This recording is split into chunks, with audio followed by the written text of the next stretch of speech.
Welcome to the Townsend Letter Podcast, innovative health perspectives since 1983. Brought to you by MycoLife, the world's best mushroom extracts. Hello, healers. My name is Ben, and this is the Townsend Letter Podcast. I'm here today with legendary radio host and acclaimed author, Dr. Gary Null. Good morning, Gary. Hi, nice to be here. So, Gary, today I'd like to go over with you the subject of AIDS. And in particular, we had an article submitted to the Townsend Letter by a somewhat controversial journalist, Helen Buyniski. And in this article, she basically states that you were curing people of AIDS throughout the 1980s and I guess beyond, and make some other very startling claims of that type. And so I'm very interested to hear, what were you doing in the 80s around this AIDS epidemic? Okay, you've asked several questions and I'll answer them with first an overview. Okay. We had a successful series of treatments for people with HIV infection and full-blown AIDS. The full spectrum. We, you mean? I had a 22 medical team at the Tri-State Healing Center. We specialized in helping people with end-stage diseases, stage 4 cancers, and let's say congestive heart failures and kidney disease, but also AIDS, probably more AIDS than anything else. In the period of time that we were doing this research, we had over 2,000 patients. These were not people who just had HIV infection or had HIV positive antibody test. These were full-blown AIDS, Kaposi sarcoma, pneumocystis screening pneumonia, thrush, dementia at a young age, crippling diseases, bone loss, etc. And it took 16 months on a very advanced protocol, advanced meaning helping the patient who came in every day for 6 days, Monday through Saturday, with very high dose intravenous vitamin C. That was the first time that I'm aware of in medical history that more than 50,000 milligrams was used. There was a Dr. Frederick Klenner in Reedsville, North Carolina, who I spoke with when I heard that he had used up to 50,000 milligrams, but that was 10 years before any of this. That was in the mid-70s. And Dr. Klenner used it occasionally in people with cancer, and it improved the status of their overall health. He didn't claim any cures. Now, he was the only one using it. Generally, vitamin C and all vitamins were considered necessary, but you would get them from your food. No need to take a vitamin. As a result, the idea of giving someone a high dose vitamin C was simply not in anyone's mindset.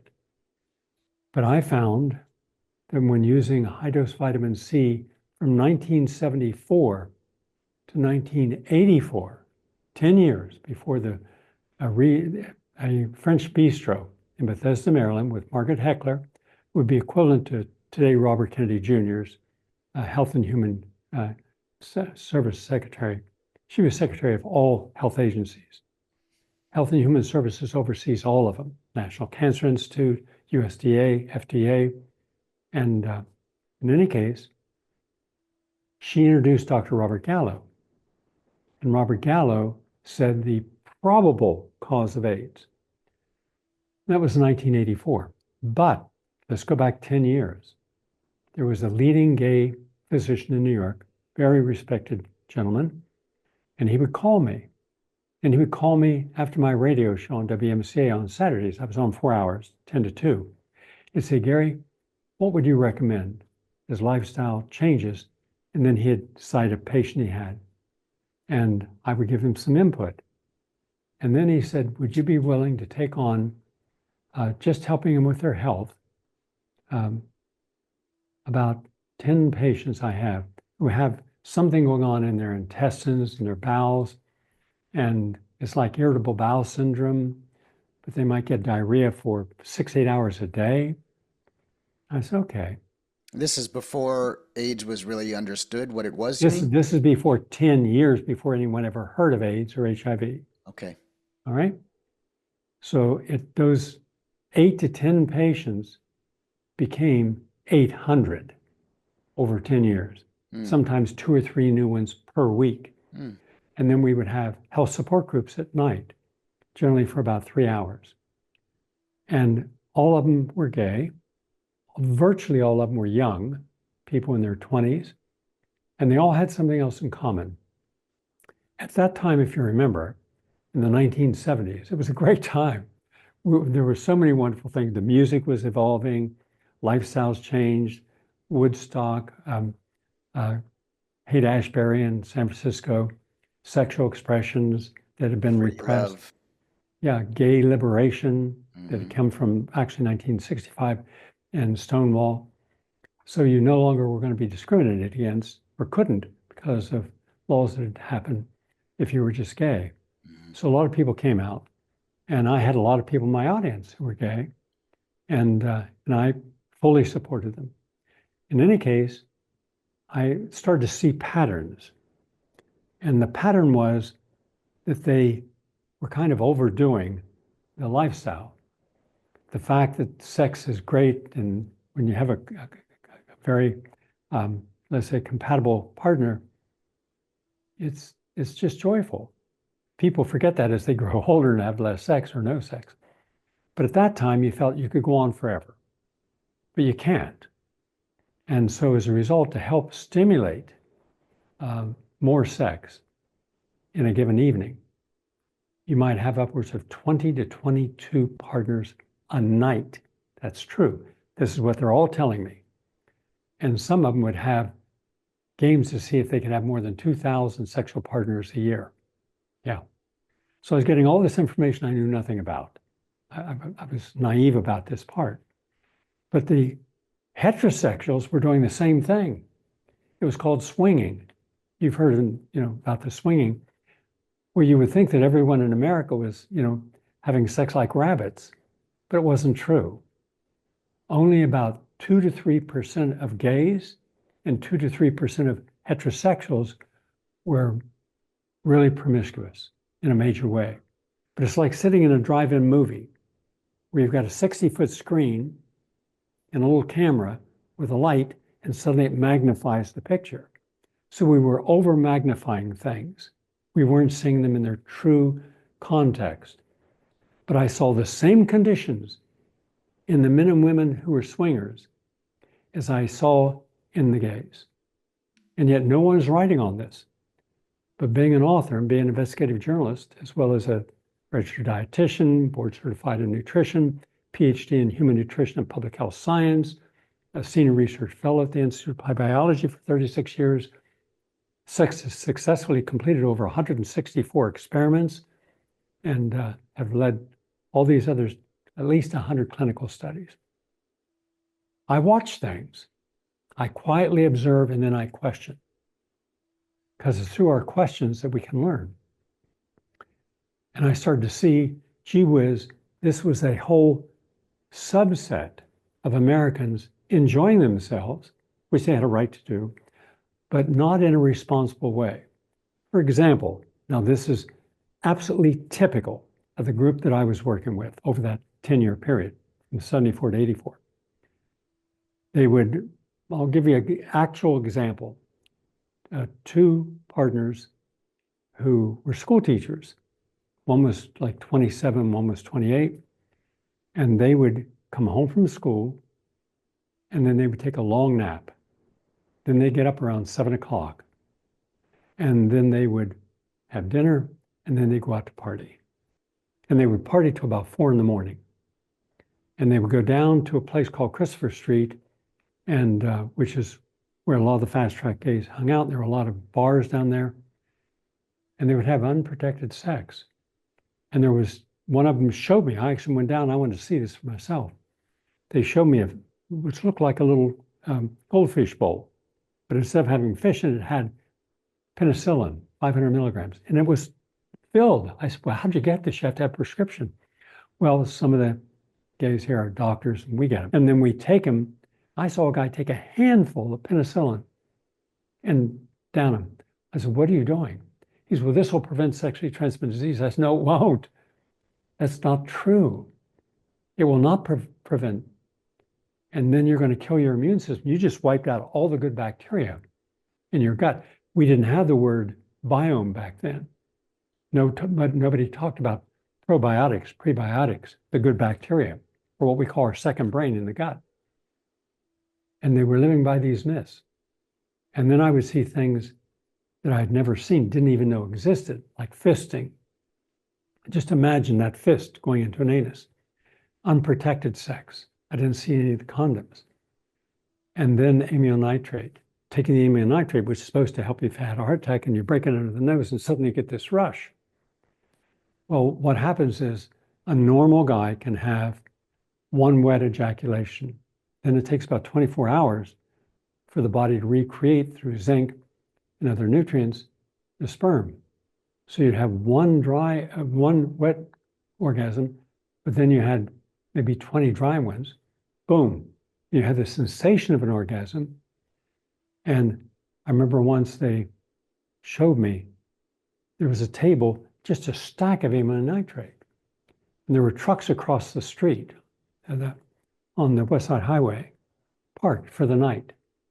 And they said, now take a look in there. And all you'd see is light. And the lights were cigarettes. So I went up into one of the trucks, and as I stepped, I heard crunch, crunch, crunch, crunch. And I shuffled it off, and it was all amyl nitrates, hundreds of capsules from one truck at one time on one night. I mean, and then in order to have a lot of sex, especially anal sex, hard sex, you have to have something that kills the pain. The very same drugs that PDD is alleged to have used in his, after parties. So people, the select group could have all this hard sex. That was what they were doing. They're using ketamine and ecstasy and cocaine and all these combinations of drugs and alcohol. So imagine you take an Olympic athlete, you deprive them of sleep and melatonin release, the most important antioxidants from your brain, created in the pineal gland, little grapeseed gland in the middle of the brain. Then you apply them with alcohol. Each glass of alcohol, even wine or beer, will kill millions of liver cells, kidney cells, heart cells, and brain cells. But you won't see it immediately. It might take 5 or 10 years. Then you see early dementia. You see kidney failure. You see liver failure. Then you take in drugs that are creating extreme pressure on the nervous system. You take in a lot of caffeine, and now you're like a person on speed, amphetamines. And then you're not eating healthy, and you're having sperm, which is immunosuppressive, by the way, and you're leaking that from the anus, which is not the vagina, into the bloodstream. And so now you've got a leaky gut, and you've got contamination. Now you have hepatitis and syphilis and gonorrhea and all these other venereal diseases that are easily transmitted, that are also immunosuppressive. And then take an Olympic athlete. If you put an Olympic athlete through that in a year, they're dead or on their way to dying. So now you take people who are not Olympic athletes, and within 2 years, you see the immune system collapse. And that's about how long, more or less, a person could live a real fast lifestyle. But again, let's keep it in perspective. 98% of gays, 98% of heterosexuals weren't living that lifestyle. And sex in and of itself, the normal sex people would have, doesn't kill you, doesn't harm you. You should use it in a protective way or make sure that you and your partner don't have sexually transmitted disease. But otherwise, it's just a normal part of life and a joyful part of life. But this is the extreme. I'm a marathoner. I've run 84 marathons, won a gold medal in 3 of them. I sometimes had to train 20 miles a day in the morning. That was 3 times around Central Park, and then going back to my apartment and back to the park, made 20 miles. 6 days a week for a year. I did 7 marathons in 1 year. I had to train at least 100 miles to have any chance of doing well. That prematurely ages your body. And yet I was a vegan who never smoked, never drank, never taken a drug in my life, took all the right nutrients, and I owned what was considered the finest alternative medical center in the United States, the Tri-State Healing Center. And yet I saw what would happen to my T cells. They would go down low at times, sometimes below 200. And what was one of the markers that you had AIDS? Below 200 T cells and fatigue. Well, if you're a marathoner training like that, you're going to be fatigued and you're going to have low T cells. But then you rest, and 2 weeks later, your T cells are 1,400, 1,500 again, and you're reviving. But you've prematurely aged your legs. Today, I can't do a marathon. I do short races, but that's how even in a healthy people, and there are a lot of them in America, as long as you keep doing the right thing, you can live a longer, healthier life. But what happens when you get in that phase where you're not paying attention to the consequences of your actions? Then you get sick. So by the time I work with these people, they already were sick, all of them. And they all had what would later look like AIDS. I even had them coming in with the purple blotches, the Kaposi sarcoma. I had them coming with one night a guy came in and he was coughing, and I gave him a glass of water. And when he went to open his whole mouth looked like someone had stuffed cotton balls in it. So I had Dr. Robbins come in, and I said, Howard, could you scrape this out? Take a tongue depressor and let's analyze this. It was thrush. That was one of the major symptoms of a failed immune system with AIDS. So I was seeing AIDS before it was discovered as AIDS. And I was seeing who was infected. And by the way, I was also the director of the anti-drug interdiction program at Trafalgar Hospital for a long time. And because I was using holistic approaches, holistic therapies to cleanse up their body, to break their addictive behavior, having different types of conversations with them, more realistic, I had a pretty good success rate, around 92% non-recidivism, where the average 7-step program is only about 3 to 4% successful. So I was doing things differently. So I also saw the very same conditions, same symptoms in the fast-track drug users, mainly kids between 17 and 22, 23. And it didn't matter. They could be the rich coming from the richest families, and they did, to the poorest families. Same symptoms. They're using dirty needles. Their blood was like a sewer. We'd take a sample of their blood, take it in the lab, phlebotomist look at it and go, whoa. I mean, you've got everything in this. You've got the stealth virus, cytomegalovirus. Your blood is like a sewer. You have hepatitis. And these people had no cognition of this. But over a period of time, we would detox them and help them both emotionally and physically get back into shape. And then you had your hemophiliacs, especially those who had gotten contaminated blood. They had some of the same outcomes. So there were 3 primary groups, all sharing similar symptoms, but not identical, all before AIDS. This is before it. So when AIDS came along and he published this paper, you would expect there's a lot of good science here. Not a single study, not one study in all of medicine anywhere in the world had found this is the virus that causes AIDS. But he published an article showing he discovered AIDS through his HTL 1, 2, and 3 viruses. But that wasn't true. He was using a borrowed virus, the LAV virus from the Institut Pasteur and Luc Montagnier. Montagnier and his team would later win the Nobel Prize for discovering the cause of AIDS. Well, then, what is the story no one knows? What is the story that physicians and scientists in this audience have never heard? And that's where we really begin. When the article was published in 1984, based upon a press conference where it was very short, and the probable, that's the only word that was used, the probable cause of AIDS. here's the backstory. And here's what Helen was working on for nearly 5 years. It took her to put this story together to validate it. And boy, is she meticulous. Yes, it's Her a articles, very well written and researched article from what I read. she has one of the best reputations in America for writing the truth. And she's an extremely articulate person, and she's dogged.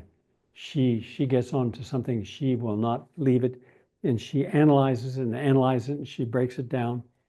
In any case, and I only found out all this about a month ago on a Thursday when I get a call from her, and she says, Gary, I sent you over some attributions. Would you just tell me, are they accurate or inaccurate? Because I'm going to quote them in my article. So I read them. I said, those are accurate statements. I said that. And are the dates right? Yes. And can you tell me now, do you have irrefutable proof that you were able to cure 18 people with advanced AIDS? Yes. Okay. Just wanted to know. That was it. All right. Here's the backstory, and here's what ties it all together and makes it one of the most important stories of the 20th and 21st centuries. Because what is old, 41 years, is now new again. Because there's no statute of limitations been on crimes against humanity. And Anthony Fauci and a whole group of people, the very same people who gave us COVID, created it, manufactured it, lied about it, and now all that's coming apart, that is the same group who controlled everything on AIDS. Same playbook, same fear program. Everyone can get AIDS. You know, this virus can kill you quickly. Okay, so people actually committed suicide when they were tested positive for the antibody. Well, who controlled that test? Robert Gallo. And who is also the head of the National Cancer Institute's virology department? A man named Dr. Popovic. So here's Gallo claiming credit for discovering the cause of AIDS. A single virus, a weak retrovirus, none of the retroviruses. In fact, one of the greatest scientists on retroviruses in the world, Dr. Peter Gisberg, showed me when I filmed him for this documentary, a book this thick. He said, every retrovirus in the world is in here. Not one of them causes any of these diseases. And so then Gallo publishes an article. So the article promoting AIDS and the cause, HIV, preceded any scientific discoveries that were public. In fact, the man who won the Nobel Prize, who was a friend of mine, Dr. Kary Mullis, for discovering the PCR test. Remember with COVID, you all had to go get a PCR test, and over 90% were positive. Mm-hmm. He said, never use my test as a diagnostic tool. It's not meant for that. And they were amplifying it 41 to 44 times. Even Anthony Fauci says any amplification over 26 is just garbage. And Kary Mullis says not over 13. Because when you amplify it by billions. So it takes something tiny, tiny, tiny and makes it bigger so you can see it. And so here we were taking all these false and fraudulent tests for COVID and then being told, you got to isolate yourself. Don't go out because you've got the virus. All lies. In any case, go back to the beginning. This is the story you have not heard. You have never been told. And that's why it's so important. So now there's a man who writes up an article. His name is Dr. Popovic. Popovic had been in communication with the Institute of Pasteur. In America, we call it the Pasteur Institute. There, they call it the Institute of Pasteur, Dr. Luc Montagnier. And they couldn't find in the LAV virus the cause of disease, and certainly not the cause of AIDS. They had tried. So they're thinking maybe you've got a bigger institute, maybe you have techniques, maybe you'll find something we didn't. So Popovic worked and tried to find, can I get this virus, this LAV virus, not HIV, none of the Gallo viruses, can I get this to cause AIDS? And they couldn't. So he writes an article. And the article was going to be submitted in a few days to Science magazine, one of the most respected magazines in America, that also is supported by the American Association for Advancement in Science, meaning the collective of scientists in America, several million. So to publish in there is very prestigious. It's considered the gold standard. So he writes up the article, and then he goes on a vacation. Now then Gallo, who was trying to sell his antibody test for the virus, he comes back and he reads the article. He says, oh no. So he scribbles through it. And everything that was important that Popovic had written, he erases it. He scribbles out of it. And then he rewrites it. And guess what he takes out? He takes out that it was the virus that French had that was being tested. And he puts in his LTV 1, 2, and 3 as what was discovered. He then Popovic sends it over to the National Cancer Institute's Electron Microscopic Division to show us a photograph of what this virus looks like. He sends it back and says, I cannot find any virus here. This is too small to be a retrovirus. I see a lot of cellular debris, but this does not support Gallo's 3 viruses causing AIDS. He says this, Dr. Gonda, and he's the director. So now we have, there's nothing there. Listen to what I'm saying. There is no there there. They did not discover that HIV was the cause of AIDS. They couldn't find anything that caused AIDS in viruses. Let me repeat that. The original paper, if you take the time to look at it, did not prove that they discovered a virus that caused HIV or AIDS conditions. So Gallo puts his own viruses in there. That's scientific fraud, in my opinion, but not just my opinion. And then he publishes the article, but he still didn't say that it was the cause by itself. And at the bottom of the article, there's one outstanding sentence. This was very difficult to culture, meaning he could not find the HIV virus in people's blood. Well, go to Koch's postulate, something you're aware of and your father's very much aware of. And we still stand by the Koch's postulate that you have to have enough of a toxin in your body to cause a disease. It's like saying the patient died of 10 bull gunshot wounds. Where's the bullets? We haven't found them. Where are the holes? Well, we haven't found them either. Then how can you say that something caused his death if you don't have proof? And we didn't have proof. And he's saying it. Gallo is saying that he had to artificially in the lab construct this to find any HIV. So you're telling us right up front that we should all panic throughout the world, that the first worldwide panic at this level, I'm not talking about polio and smallpox, but AIDS, that could infect anyone, not true. That everyone was equally susceptible, again, not true. All caused by one single virus, not true. And that he had discovered it, and therefore he has the test to see whether or not you have it. Not true. Because an antibody test shows you now are protected. In all of science, the reason you're given antibody tests to see do you have something that will protect you. Why do you get vaccinated? Because a small amount of attenuated or unattenuated virus will then stimulate the immune system to attack that, kill it, create antibodies that are then waiting, circulating, in case they ever come in contact with that virus or bacteria. Again, you have an antibody response. Why do you think when you get chicken pox and measles as a kid, you don't have to take a vaccine the rest of your life? You have the antibodies in you. Right.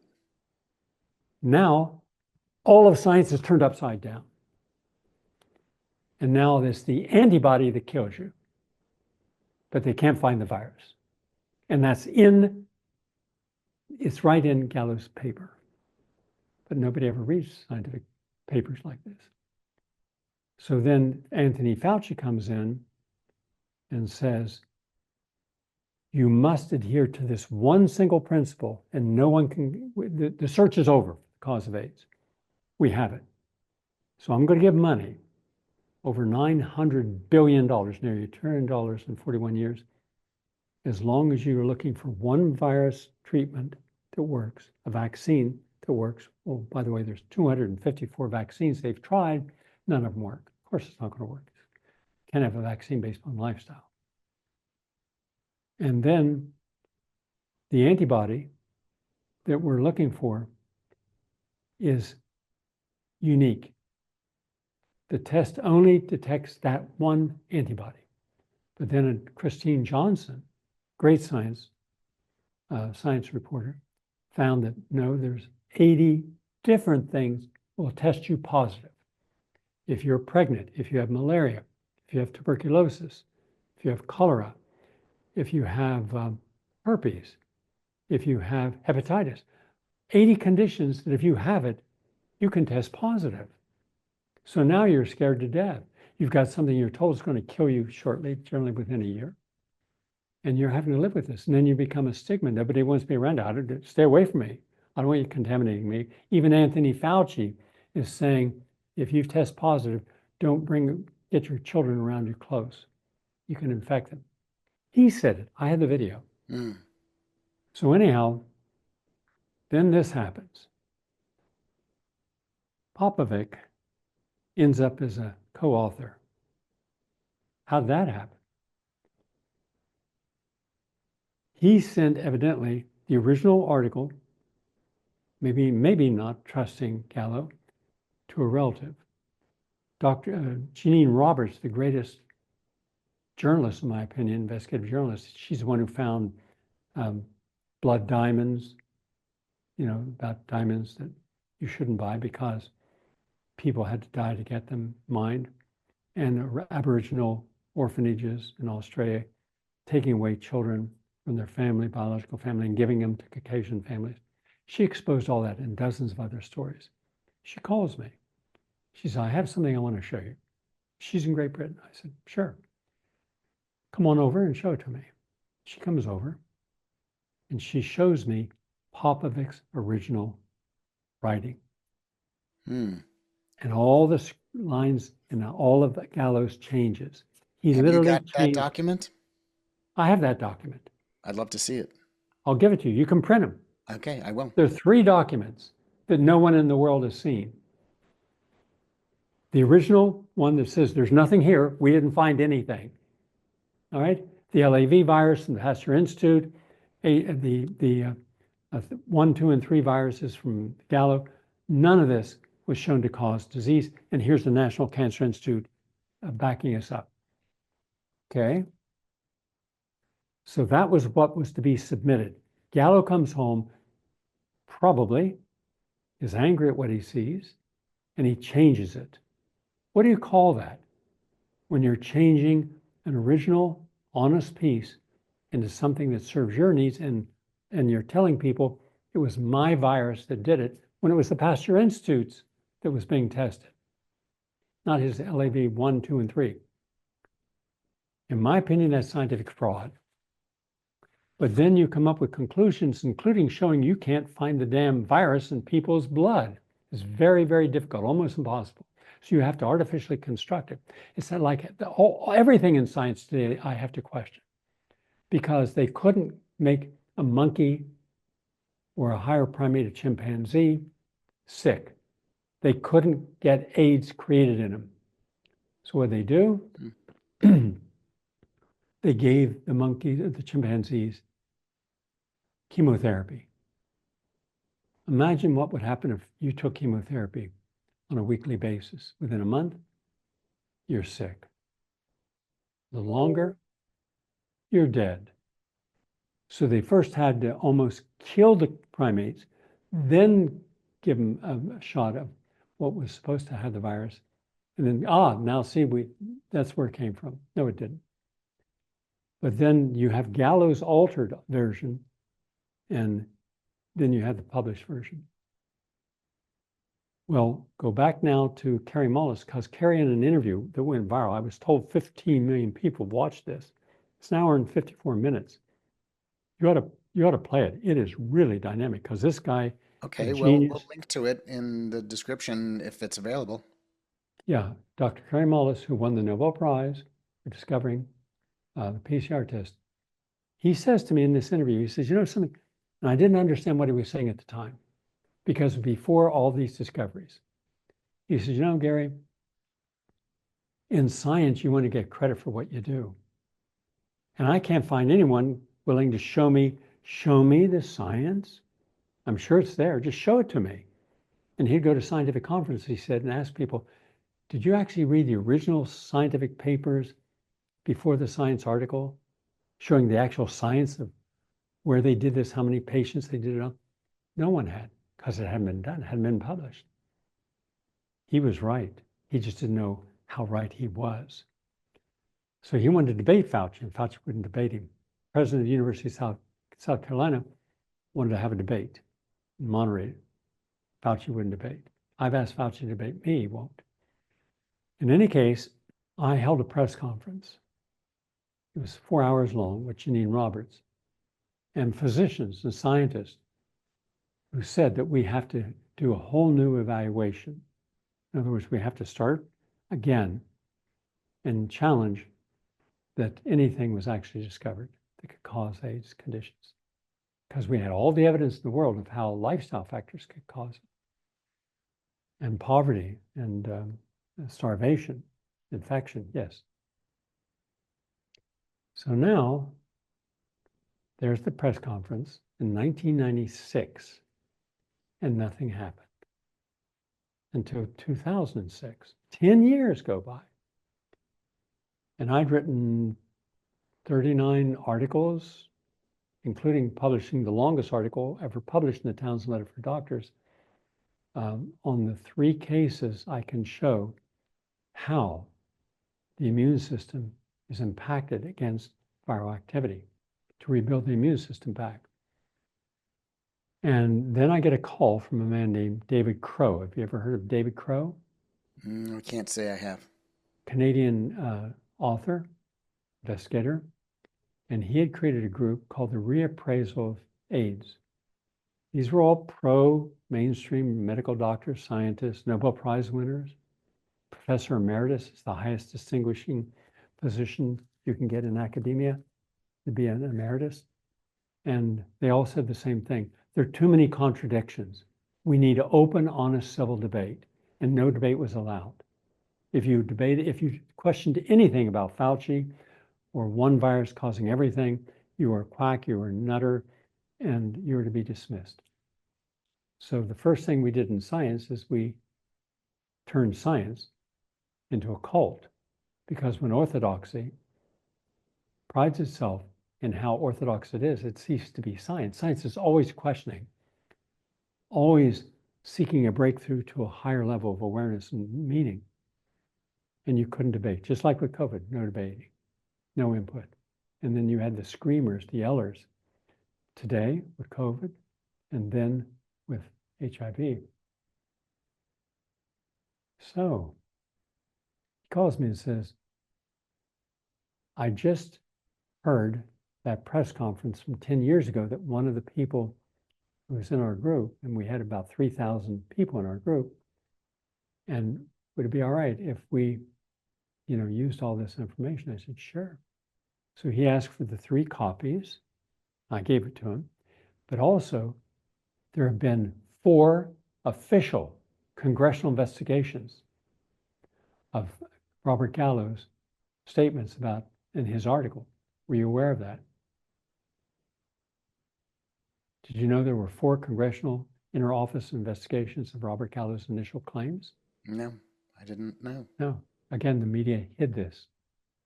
Only one intrepid journalist from the Chicago, I think it was Chicago Sun, wrote an article about this. In any case, it was sponsored by the National Academy of Sciences and the Institute of Medicine, official watchdog of all science. And each one of these separate investigations found that Gallo had engaged in misconduct. And all that was in a letter that was submitted to Science magazine. It was signed by 37 of the world's leading scientists from all over the world, outstanding reputations. And they said, please retract this article because it's fraudulent. It cannot withstand scrutiny. 4 congressional hearings all found things wrong with it that would never be acceptable, never pass peer review if they knew all this. So they got no response, none. Why not? Why not just, we're reviewing this and we'll see whether or not it has merit. And if it doesn't, we'll withdraw it. If it does, we won't. Nothing. Since when will one of the most prestigious scientific publications not even open up a dialogue with some of the most respected scientists in the world? But they chose not to. That tells you a lot. And also, Robert Kennedy Jr.'s head of Health and Human Services, if this had been, he had been in power at that time, he would have opened up an investigation. But the entire edifice of everything we call AIDS rested upon a completely wrong-minded article that could not pass scrutiny and had been criticized officially by 4 governmental agencies, including the Dingell Committee. Dingell, I think he was a Democrat from Michigan, and found out that it was fraudulent. So then I wait, and they sent that in 2008. So at the 40-year anniversary in 2024 of this so-called discovery of AIDS, I wrote an article, just me signing it, and sent it to Science magazine saying, here's additional information, additional proof that they did not find the right cause of AIDS. They had the wrong cause. No response at all. Because had they accepted and withdrawn that, every other article written would have been based upon a false premise. So you say, go forward, go over there. We're going to give you all the research money you want, but you've got to keep only accepting that one virus, a weak retrovirus, causes 30 different medical conditions. You can't question it or you won't get any money. So hundreds of thousands of articles were written, all then false, because they started off with a false premise. So, who was behind all this? Anthony Fauci. Now, that's just to give you a story within the larger story. So I'm seeing all this, I'm exposing it. I did special after special on this during the 1980s and 90s. I debated major debates. In fact, if you want to see some of those debates, 2 of them, one with Matt Lauer from almost 30 years ago, and one with Tony Brown. In fact, Tony Brown said the World Health Organization, the FDA, the CDC have all contacted me, and they don't want you on the air anymore on my program. And I said, okay, come on and debate Dr. Null and show me where he's wrong. They wouldn't do it. Finally, they got a professor, a nice guy, and from a university down in Atlanta, to come on a national program and debate me. Watch the debate. I had all the facts, unfortunately. And I don't look at a debate as a bloodletting. I don't want to humiliate anyone or make them look bad. That's not the point. It's to share insights to where maybe you will inspire someone to at least look to see whether or not your argument holds weight, has any gravitas. In any case, I'll send you those today. I'll send you those 2 clips because they're really informative. Yeah, great. And I'd never seen either clip. They were just sent to me. And it was interesting to see my position in. In any case, so what does that mean? It means that Gala was never charged with a crime because the head of all the health agencies, the most powerful, influential person in all that, was the Health and Human Service Secretary. And they wouldn't allow it to go any further. So what happens was that the French laboratory, the Pasteur Institute, sues the American government and sues all the people involved. You took our virus, called it your own. That's theft of proprietary product and our patent. And we want all the money you've made, from, the antibody test and the virus. We want half of all the royalties. And they got it. So it saved face to the president and the whole health institutions because it was all based upon lies. So now that's one part of the story. The other part of the story is, since I'd helped all these nearly 1,000 people or 800 people for 10 previous years, I started applying the same principles to the AIDS patients. And I'm not talking about asymptomatic, otherwise healthy, but HIV positive people. I'm talking about full-blown AIDS. All told, 1,200. We never charged a penny. I paid for their treatments. We had two groups. One group of 8 was at the regular coming in 6 days a week. Treatment took about 4 hours. Medical staff, board certified physicians, nurse practitioners, they're the ones who work with the patients directly. I created the protocols. And we had the top psychologist from the Albert Ellis Center in New York doing psychotherapy with them. We had Dr. Michael Elner doing hypnotherapy.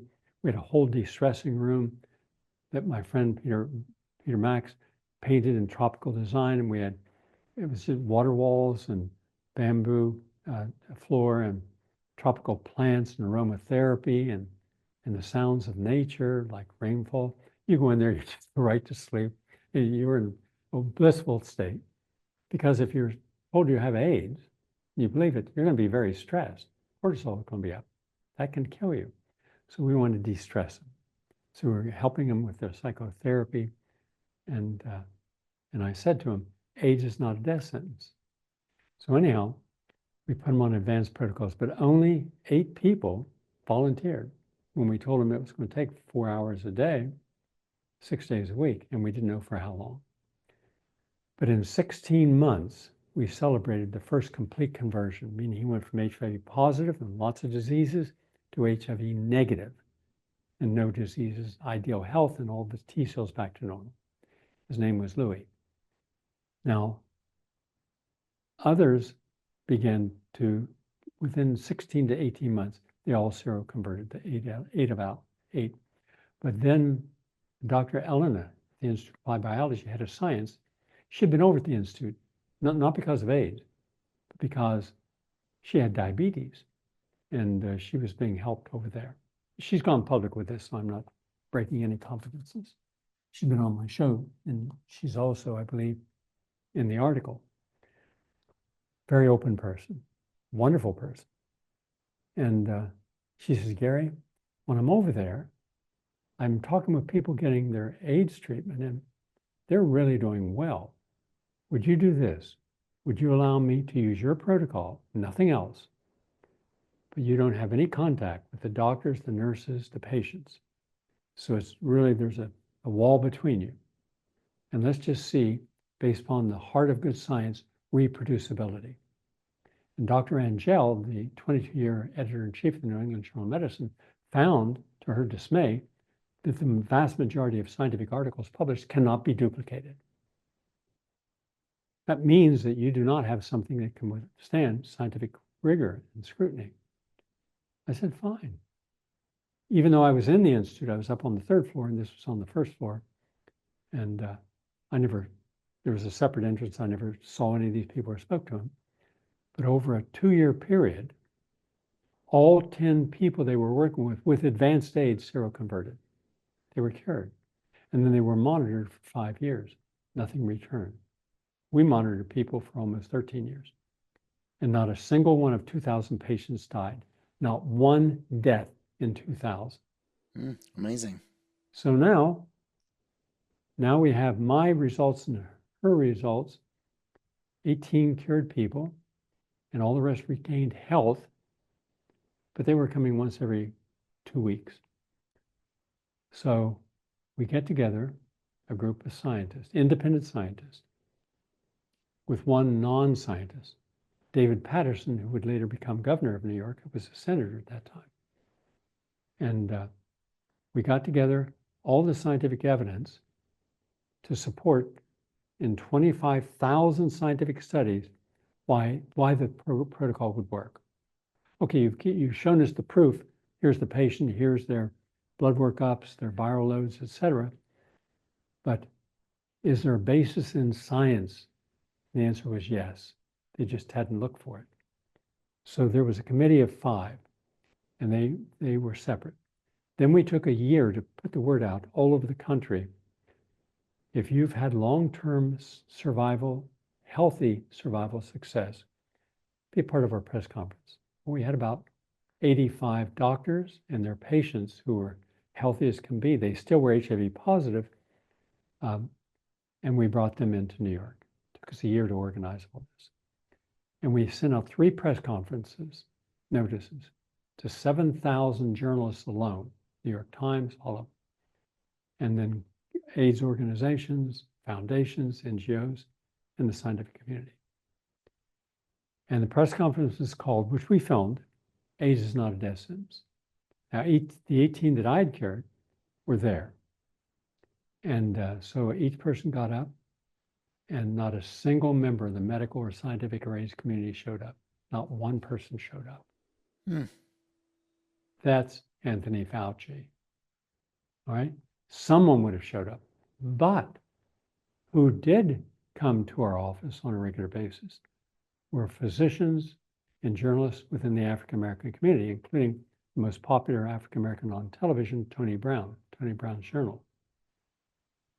So, and it wasn't just, oh, come on, I heard you had someone who was, successfully treated.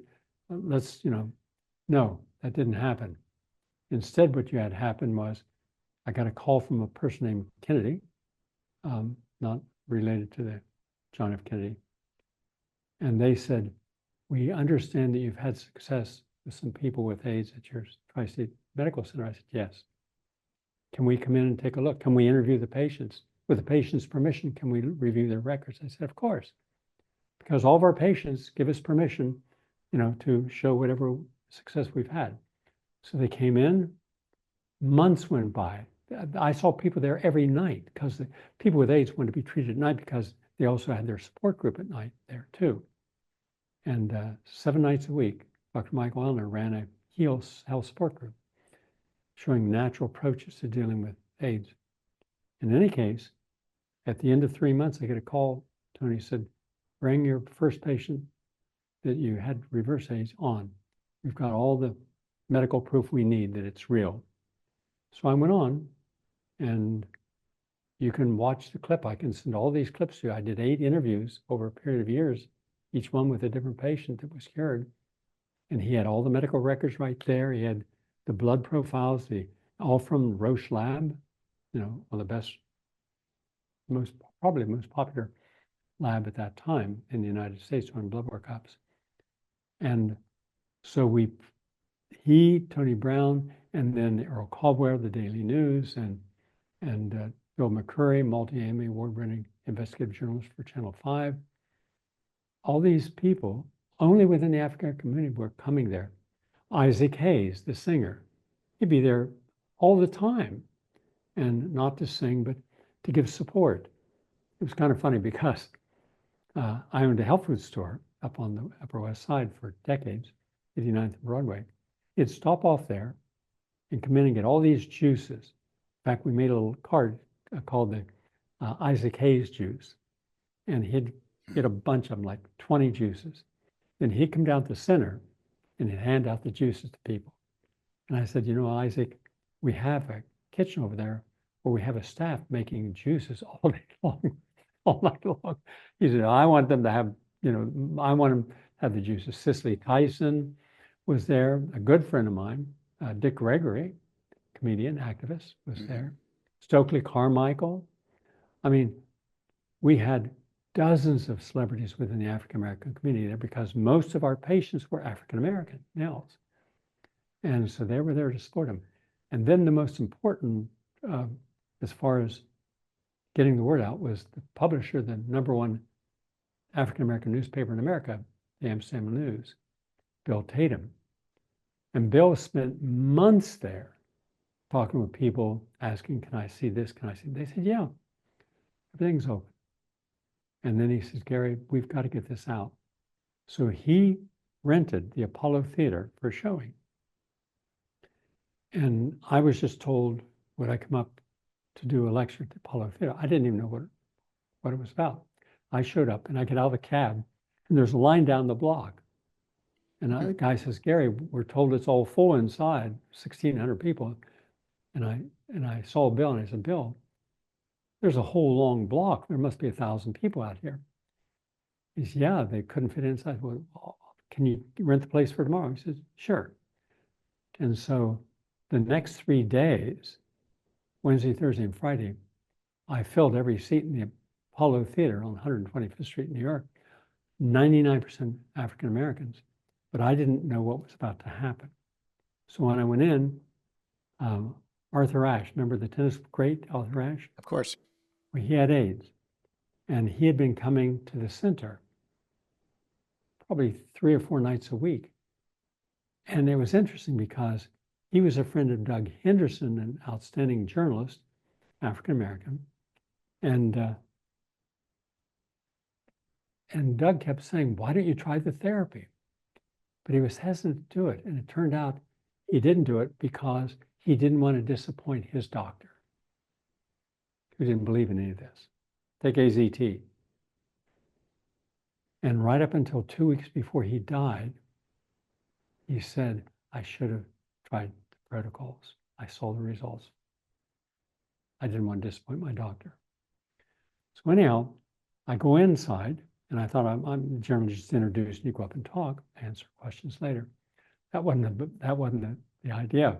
He had all these African-American medical doctors who've been coming to the center at night, and I was there every night, and getting all this information and then using it on their patients with great results.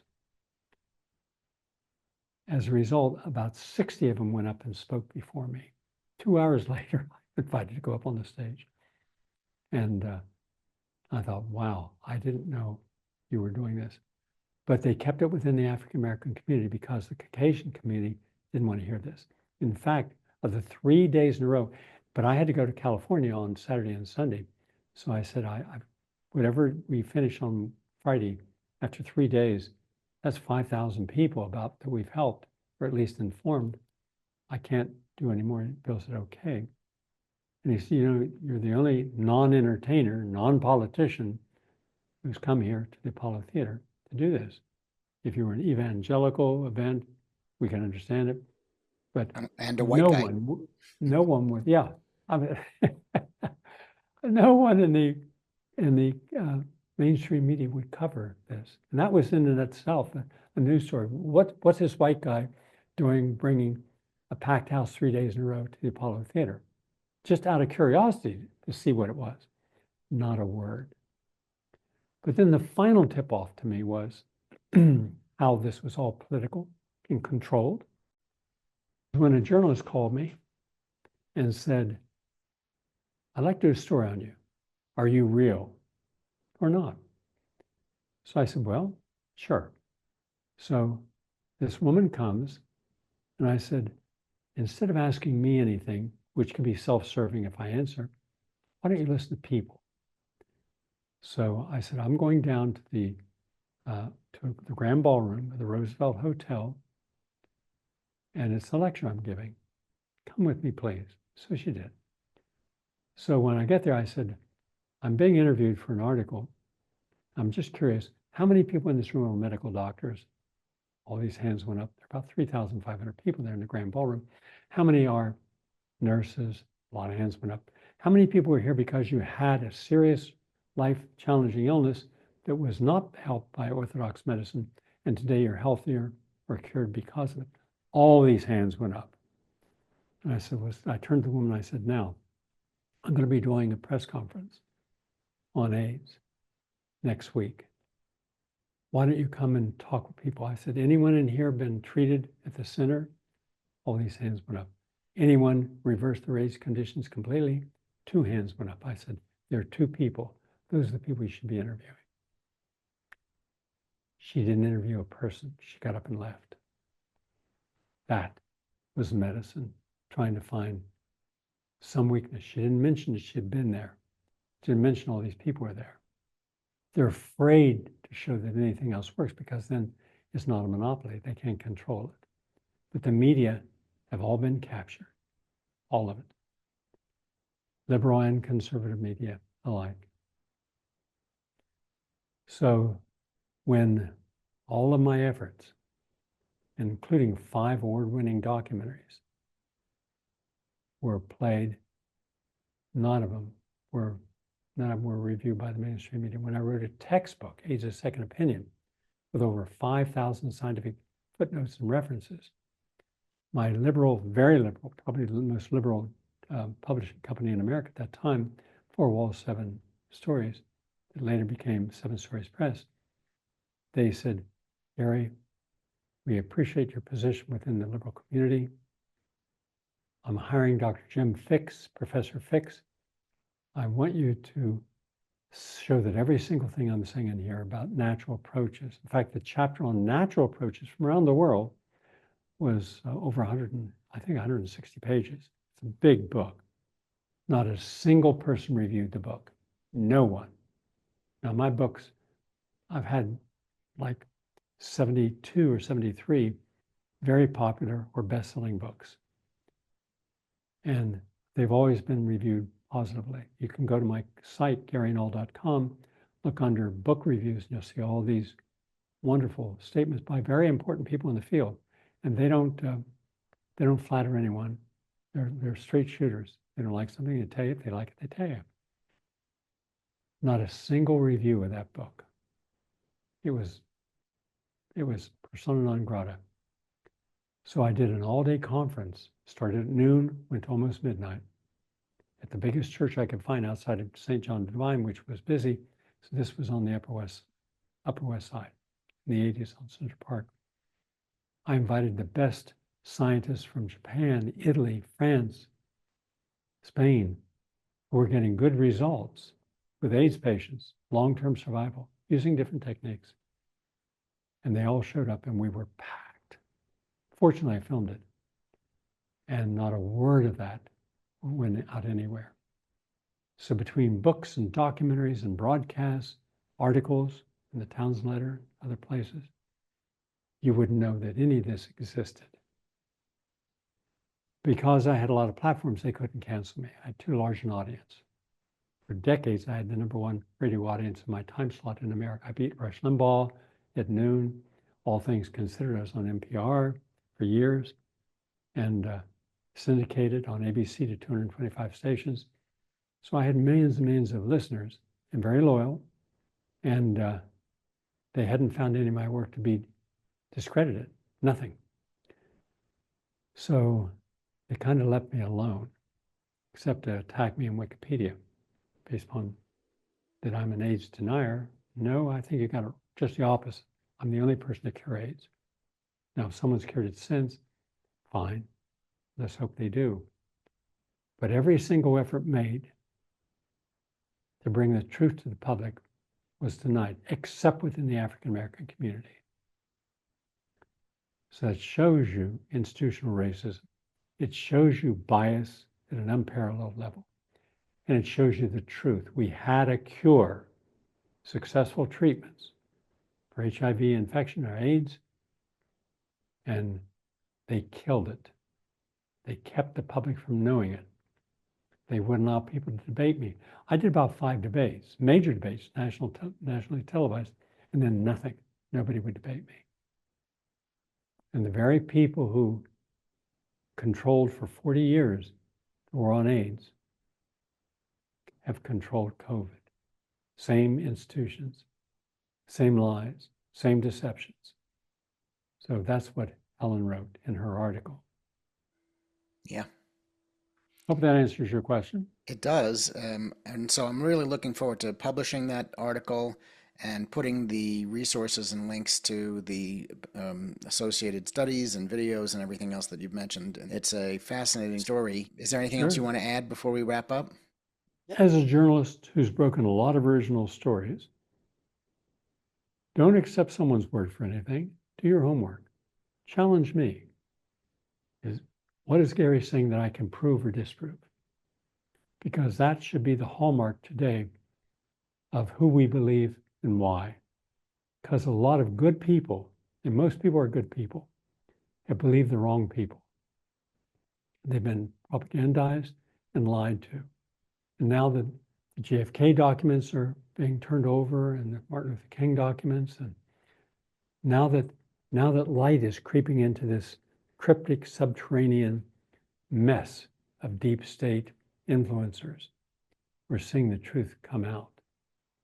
And I think that this should tell you a lot. The very people who lied to us constantly, why should you believe them as if today they won't lie? When they're people who've been honest and accurate all along, why not start to trust them? That's the only thing I could add. Okay. Well, thank you, Gary. Look forward to another conversation, Ben. Great. For the Townsend Letter Podcast, I'm Ben Moss. How are you healing today? This podcast was brought to you by Mycolife, makers of the world's best mushroom extracts. Available exclusively at mycolife.us. Townsend Letter, your subscription means the world.